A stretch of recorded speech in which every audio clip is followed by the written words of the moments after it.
بسم اللہ الرحمن الرحیم۔ حضرت عبداللہ ابن ابی بکر ابن محمد ابن عمر ابن حزم وہ فرماتے ہیں کہ وہ خط جو رسول اللہ صلی اللہ علیہ وسلم نے عمر ابن حزم رضی اللہ تعالیٰ عنہ کو بھیجا تھا، اس میں جہاں اور ہدایتیں تھیں، اس میں ایک ہدایت یہ تھی لا یمس القرآن الا طاہر، کہ قرآن کریم کو وہ شخص جو طاہر ہو صرف وہی ہاتھ لگائے، باوضو آدمی ہی قرآن کریم کو ہاتھ لگا سکتا ہے۔ یہ ایک اور مسئلہ ہے کہ مس مصحف کے لیے باوضو ہونا ضروری ہے یا نہیں، اس میں اختلاف ہے۔ امام بخاری، امام مالک رحمۃ اللہ علیہ، ان حضرات کے نزدیک طاہر ہونا ضروری نہیں، ان حضرات کے نزدیک مس مصحف کے لیے طاہر ہونا ضروری۔ وہ کہتے ہیں جب قراءت کے لیے طاہر ہونا ضروری نہیں، جنابت کی حالت میں قراءت ہو سکتی ہے، جیسے پیچھے گزرا نا، کہتے ہیں جنوبی بھی قراءت کر سکتے ہیں، تو کہتے ہیں مس بھی کوئی ضرورت مسئلہ نہیں ہے۔ جبکہ حضرات شوافع اور احناف اور جمہور وہ فرماتے ہیں کہ مس مصحف کے لیے طاہر ہونا ضروری ہے، مس مصحف کے لیے طاہر ہونا ضروری ہے۔ ان کا استدلال اسی حدیث سے ہے لا یمس القرآن الا طاہر۔ امام زیلعی نے ہدایہ کے حاشیے پہ نصب الرایہ ہے، ہدایہ کے حاشیے پہ آپ نے دیکھو گے نصب الرایہ، وہ احادیث تخریج کی امام زیلعی نے جن سے احناف نے استدلال کیا ہے۔ تو امام زیلعی نے نصب الرایہ میں 5 صحابہ کرام سے اس مضمون کی حدیثیں تخریج فرمائی ہیں۔ ایک تو یہ حضرت عمر ابن حزم، دوسرے عبداللہ ابن عمر، تیسرے حضرت عثمان ابن ابی العاص، چوتھے حضرت حکیم ابن حزام، اور 5ویں حضرت ثوبان رضی اللہ تعالیٰ عنہم اجمعین۔ یہ 5 حضرات صحابہ کرام سے لا یمس القرآن الا طاہر کے مضمون پر مشتمل احادیث حضرت امام زیلعی نے نصب الرایہ میں نقل فرمائی ہیں، وہ ساری کی ساری حضرات جمہور کی دلیل ہیں۔ اور اس کے علاوہ قرآن کریم کی آیت لا یمسہ الا المطہرون کی ایک تفسیر سے بھی وہ استدلال کرتے ہیں۔ لا یمسہ الا المطہرون کی تفسیریں ہیں مختلف، 3 تفسیریں ہیں۔ ان میں سے ایک تفسیر یہ ہے کہ لا یمسہ کی ضمیر کا مرجع قرآن کریم ہو، اور مطہرون سے مراد کون ہو؟ مکلفین، امتی، بشر، انسان، مسلمان ہو۔ اس کا ترجمہ ہوگا کہ قرآن کریم کو سوائے باوضو لوگوں کے کوئی ہاتھ نہ لگائے۔ اور دوسرا یہ کہ لا یمسہ کی ضمیر کا مرجع لوح محفوظ ہو اور مطہرون سے ملائکہ مراد ہوں۔ اس صورت میں تفسیر ہے کہ لوح محفوظ تک رسائی سوائے فرشتوں کے، پاک فرشتوں کے کسی کی نہیں ہو سکتی۔ لا یمسہ الا المطہرون، لوح محفوظ تک رسائی پاک فرشتوں کے علاوہ کسی کی نہیں ہو سکتی۔ تو یہ تفسیریں ہیں، ان میں سے جو پہلی تفسیر ہے اس سے بھی حضرات جمہور نے استدلال کیا اس بات کے اوپر کہ قرآن کریم کو بغیر مس مصحف کے، بغیر وضو کے ہاتھ نہیں لگا سکتے۔ سمجھ رہے بات؟ امام مالک کے نزدیک اس کی اجازت ہے۔ حضرت نافع رضی اللہ تعالیٰ عنہ یہ تابعی ہیں مشہور، امام حضرت عبداللہ ابن عمر کے آزاد کردہ غلام ہیں اور امام مالک کے اساتذہ میں سے ہیں۔ کیا فرماتے ہیں کہ ایک دن میں حضرت ابن عمر کے ساتھ جا رہا تھا، تو اس دن انہوں نے مجھے ایک ہی حدیث سنائی، اور اس دن جو حدیثیں سنیں ان میں سے ایک حدیث یہ بھی تھی کیا کہ رسول اللہ صلی اللہ علیہ وسلم مدینے کی گلیوں میں تشریف لے جا رہے تھے، تو ایک صاحب نے آپ صلی اللہ علیہ وسلم کو سلام کیا، آپ نے جواب نہیں دیا، بلکہ آپ جلدی سے ایک دیوار کے پاس تشریف لے گئے، جلدی سے جا کے تیمم فرمایا، اور پھر اس آدمی کے سلام کا جواب دیا، اور پھر اس سے کہا کہ یہ مت سمجھنا کہ تمہارے سلام کا جواب دینے میں تاخیر میں نے کیے، میری تم سے کوئی ناراضگی ہے۔ اصل میں بات یہ ہے کہ میں اللہ کا نام بغیر طہارت کے نہیں لینا چاہ رہا تھا، اللہ کا نام میں نہیں چاہتا تھا کہ بغیر طہارت کے لوں۔ جب تم نے مجھے سلام کیا تو میرا وضو نہیں تھا، تو میں نے تیمم کیا، پھر تمہارے سلام کا جواب دیا تاکہ اللہ کا نام میں لوں تو وضو کی کم از کم تیمم کی حالت میں لوں، طہارت کی حالت میں لوں۔ یہ حدیث حضرت نافع کہتے ہیں رسول اللہ صلی اللہ علیہ وسلم کی حضرت ابن عمر نے ہمیں سنائی۔ اس حدیث سے متعلق 3 باتیں سمجھو۔ کتنی باتیں؟ 3۔ ہم پیچھے بتا کر آئے تھے وضو میں تسمیہ عند الوضو میں اختلاف ہے، بتایا تھا نا اختلاف۔ حضرات احناف اور جمہور کہتے ہیں تسمیہ واجب نہیں ہے، سنت ہے، تسمیہ واجب نہیں ہے، سنت ہے۔ اب یہاں پر دیکھیے یہ حدیث حضرات احناف کی دلیل ہے۔ وہ کہتے ہیں رسول اللہ صلی اللہ تعالیٰ علیہ وسلم آج کے دن جب یہ واقعہ پیش آیا، بغیر وضو کے، بغیر طہارت کے اللہ کا نام لینا نہیں چاہ رہے تھے، اس لیے آپ نے تیمم کر کے سلام کا جواب دیا۔ تو اب آپ ذرا بتائیے کہ جب رسول اللہ صلی اللہ علیہ وسلم وضو فرماتے ہیں، ظاہر حدث کی حالت ہوتی ہے نا، تو اس وقت اللہ کا نام لیتے ہوں گے ہمیشہ، کبھی کبھی نہیں لیتے ہوں گے، اکثر تو لیتے ہیں، ہم کہتے ہیں اکثر لیتے ہیں، لیکن کبھی کبھی نہیں بھی لیتے ہوں گے، اور اکثر لیتے ہوں گے۔ جیسے کیا معلوم ہے وجوب نہیں ہے۔ اگر اللہ کا نام لینے کے لیے باوضو ہونا واجب ہوتا تو آپ اس کا سلام کا جواب دیتے بغیر وضو کے؟ ایک تو مسئلہ یہ ہے، یہ تو گزر گیا۔ دوسرا، اس حدیث سے حضرات فقہا نے دو اور مسئلے مستنبط فرمائے۔ حضرات فقہا نے اس حدیث سے دو مسئلے مزید مستنبط فرمائے۔ ایک مسئلہ جس پر سب کا اتفاق ہے کہ ہاں جی یہ مسئلہ سب مانتے ہیں اس حدیث سے مستنبط ہے، وہ یہ ہے کہ اگر کوئی عبادت ایسی ہے جس کے لیے وضو اور طہارت شرط ہو،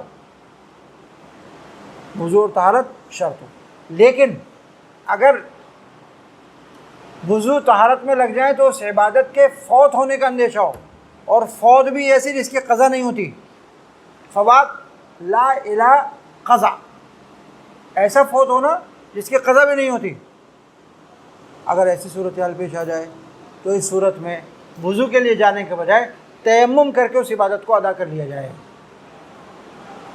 یہ ایک مسئلہ مستنبط کیا جس کو تمام فقہائے احناف نے مانا کہ ہاں جی مسئلہ صحیح ہے، ہم مانتے ہیں۔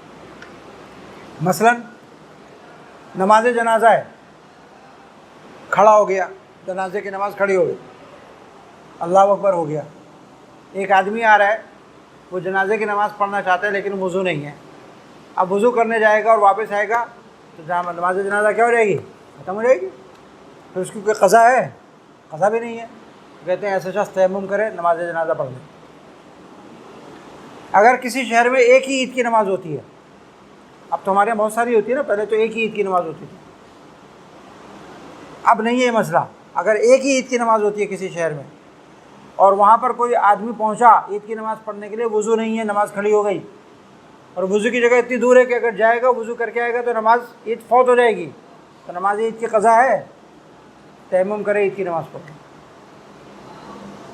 سمجھ رہے ہیں بات؟ اس حدیث سے ایک مسئلہ یہ نکالا۔ دوسرا مسئلہ اس حدیث سے مستنبط فرمایا کہ جس عبادت کے لیے وضو شرط نہیں ہے، سنت یا مستحب ہے۔ کچھ عبادتیں ایسی ہیں جن کے لیے وضو شرط نہیں ہے، زیادہ سے زیادہ مستحب ہے، سنت ہے، اجر و ثواب بڑھ جاتا ہے اگر وضو کر کے وہ عبادت کی جائے۔ مثلا قرآن کریم ہاتھ میں لیے بغیر تلاوت کرنا، حفظ تلاوت کرنا، اس کے لیے وضو شرط نہیں ہے، لیکن باوضو کرنے سے اس کا ثواب کیا ہو جائے گا؟ بڑھ جائے گا۔ اللہ کا ذکر کرنا، اس کے لیے وضو شرط نہیں ہے، لیکن باوضو کرنے سے اس کا ثواب بڑھ جائے گا۔ ادب کا تقاضا ہے کہ آدمی باوضو کرے۔ تو اگر ایسی عبادت ہے جس میں وضو شرط نہیں ہے،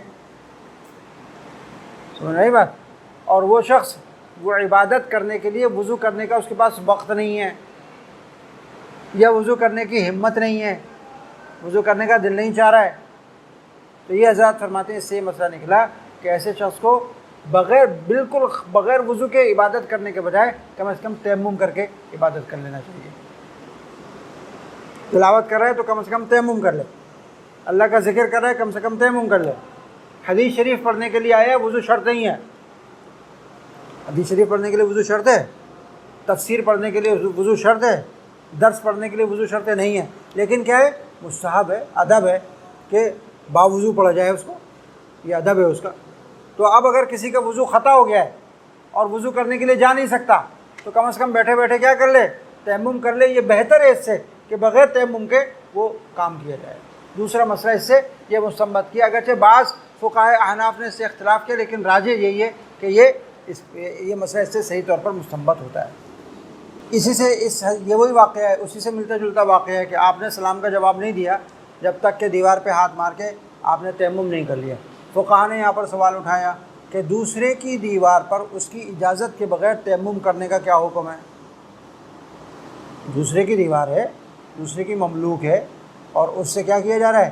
تیمم کیا جا رہا ہے، اجازت کے بغیر کیا جا رہا ہے۔ تو دوسرے کی ملک میں بغیر اجازت کے تصرف کرنا، اس کا کیا حکم ہے؟ یہاں پر یہ مسئلہ جو اٹھایا فقہ نے، اور پھر خود جواب دیا کہ دوسرے کی ملکیت میں تصرف کرنے کے درجے ہیں۔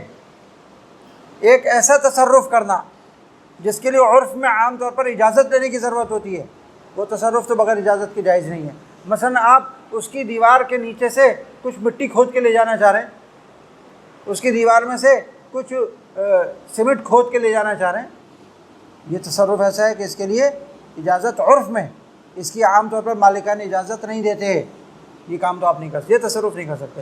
اور بعض تصرفات دوسرے کی ملکیت میں ایسے ہیں جس کی عام اجازت ہوتی ہے عرف میں، جیسے کسی کی دیوار کے سائے میں کھڑے ہو جانا۔ کسی کی دیوار کا سایہ کوئی منع کرے گا؟ عام طور پر منع کرتے ہیں کہ تو میری دیوار کے سائے میں کیوں کھڑا ہوا، میری دیوار گھس گئی، تو منع کرے گا۔ کسی کی دیوار سے تیمم کر لینا، تیمم کر لینے سے کوئی اس کی دیوار گھس جاتی ہے، اس سے کوئی مالکان منع کرتے ہیں، تو وہ تصرف جو عام طور پر عرف میں اس کے لیے اجازت لینے کی ضرورت نہیں ہوتی دوسرے کی ملکیتی دیوار سے، تو وہ بغیر اجازت کے بھی کیے جا سکتے ہیں، اس سے مسئلہ بھی مستنبط کیا۔ یہ شعبہ ابن دینار ہیں، حضرت عبداللہ ابن عباس کے آزاد کردہ غلام بھی ہیں اور شاگرد بھی ہیں، بڑے عالم ہیں، بڑے تابعین میں سے ہیں حضرت شعبہ ابن دینار۔ یہ اپنا قصہ بتاتے ہیں کہ حضرت عبداللہ ابن عباس رضی اللہ تعالیٰ عنہ جب غسل فرماتے تھے جنابت کا، تو اپنے بائیں ہاتھ سے دائیں ہاتھ کے اوپر 7 مرتبہ پانی ڈالا کرتے تھے، دائیں ہاتھ سے بائیں ہاتھ کو 7 دفعہ دھویا کرتے تھے۔ ثم یغسل فرجہ، پھر استنجا فرماتے تھے۔ فنسی مرتن کم افرق، ایک دفعہ غسل کرنے کے لیے ہاتھ پہ پانی ڈال رہے تھے اور بھول گئے کہ کتنی مرتبہ ڈالا، 7 مرتبہ ہوا یا نہیں ہوا۔ فسألنی، مجھ سے پوچھا، فقلت لا ادری، پانی حالانکہ میں ڈال رہا تھا، تو میں نے کہا جی مجھے پتہ نہیں۔ تو آپ نے فرمایا لا ام لک، تیری ماں نہ رہے۔ اردو میں ہمارے محاوروں میں بھی کسی کو غصے میں آ کے کہتے ہیں نا تیری ماں مرے، تو لا ام لک، تیری ماں نہ رہے۔ وما یمنعک ان تدری، وہ کیا رکاوٹ تھی جس کی وجہ سے تجھے معلوم نہیں ہے۔ ثم یتوضأ وضوء للصلاۃ، پھر وضو کرتے تھے، پھر اس کے بعد اپنی جلد پر پانی ڈالتے تھے اور فرماتے تھے کہ رسول اللہ صلی اللہ علیہ وسلم اس طرح سے غسل فرمایا کرتے تھے۔ سمجھ گئے؟ یہاں پر صرف اتنا بتانا مقصود ہے کہ حضرت عبداللہ ابن عباس نے اپنے شاگرد کی توجہ نہ ہونے پر ان کو ڈانٹا، کیونکہ شاگرد کا کام یہ ہے کہ جب استاذ تعلیم کر رہا ہو، شاگرد کو کیا چاہیے؟ مکمل توجہ کے ساتھ اس کی بات کو سنے اور اس کے عمل کو دیکھے۔ اگر نہیں کرے گا تو وہ اس قابل ہے کہ اس کو ڈانٹا جائے۔ مسجد کے منتظمین کو چاہیے کہ ایسا کمرہ بنائیں جس کا دروازہ مسجد کے باہر ہو، جائز نہیں ہے۔ اور یہ مسئلہ ایسا ابتلاء عام کا نہیں ہے کہ دوسرے کے مذہب پر فتویٰ دیا جائے۔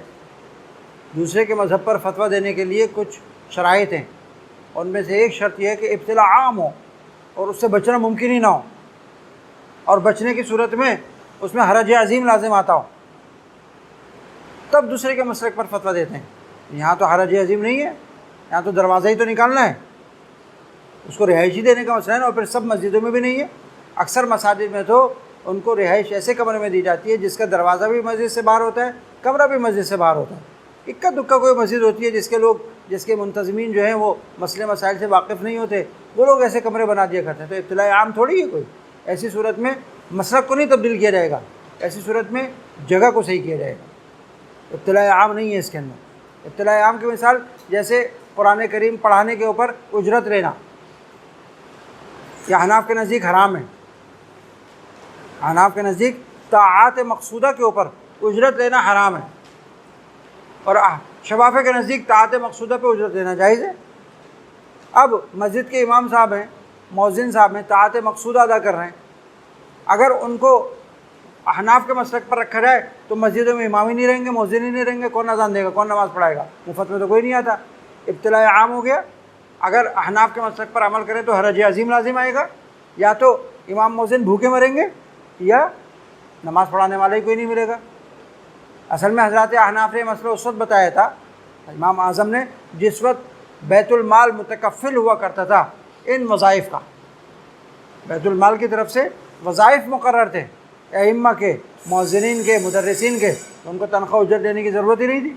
امام شافعی کے زمانے میں وہ بیت المال کے تکفل ختم ہو گیا تھا، تو انہوں نے اس وقت یہ فتویٰ دیا، امام صاحب نے اس وقت یہ فتویٰ دیا، تب اطلاع عام ہو گیا، حرج عظیم لازم آئے گا۔ اب یہاں پر ہم امام شافعی کے قول پر فتویٰ دے سکتے ہیں۔